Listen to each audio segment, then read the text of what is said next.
Alors, je sens ce que je vais dire, ça va encore faire hurler.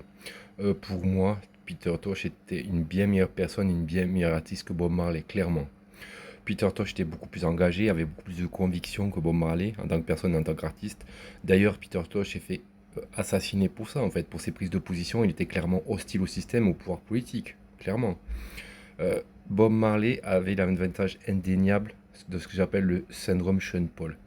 C'est-à-dire que Bob Marley était un métis au teint clair. Et ça, Chris Blackwell l'a bien compris, le producteur Wheelers. Il a préféré miser sur Marley plutôt qu'un Peter Tosh qui était beaucoup plus foncé.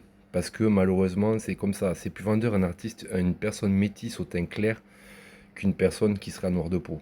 Ça, c'est clairement évident que tu peux pas le nier, tu vois. Voilà, mais je veux dire, Sean Paul, c'est quelqu'un en fait qui n'était absolument pas connu en France. Son premier album s'est vendu en France, fiche officielle, à 800 exemplaires.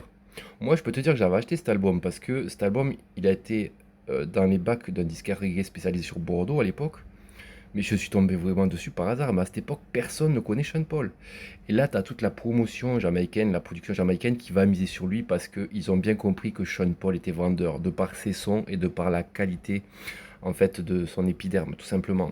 Sean Paul était comme un Marley. Il avait l'avantage indéniable. Il a l'avantage indéniable d'être un métis au teint clair.